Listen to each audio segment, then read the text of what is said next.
Andy.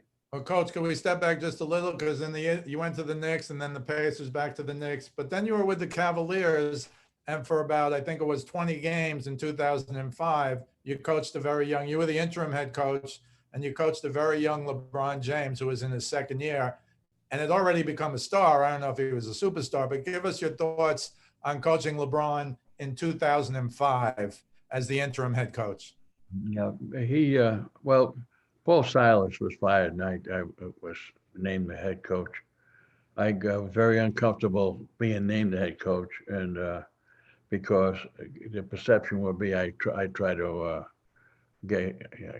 was working behind his back, which I didn't do. And but when I was coaching with Paul, the guy who was the most competitive player on our team was LeBron James. I mean, and Paul was very smart that everything we did was competitive drills, because he wanted to win everything. The one thing that he, at that particular time, he did not like to go in the post. He tried to get the ball into the low post. He kind of shied away from. Since that time, he's become a very good low post player. But he started. But the one thing that I will give him is that LeBron is a great coach. Now, people will ask me, who's a better player, LeBron James or Michael Jordan? And to me, the separation is like nobody is going to match Michael Jordan's competitiveness. I mean, Michael and Kobe were two guys that wanted to take your heart, your soul. Like both of them wanted to reach in behind your sternum and pull your heart out. That's how competitive those guys are. Mm-hmm. Now, LeBron is a competitor, but I don't think he matches them. But LeBron is a great player, and sometimes you would rather not compare those great players. But as far as I'm concerned, it would be Michael, would be LeBron, and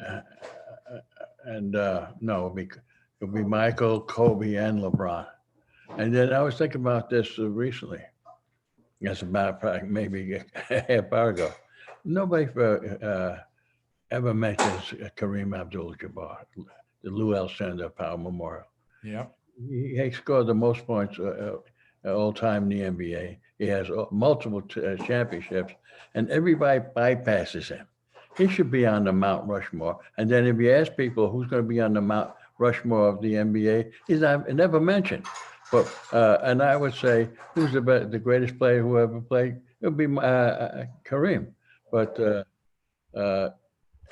I'm meandering around here and talking about great players that I coached. But I didn't coach Kobe, but we played against him after when I was in Orlando. We won the Eastern Conference Championship.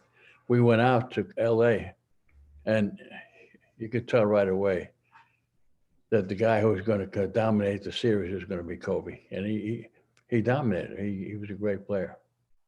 So that I've been like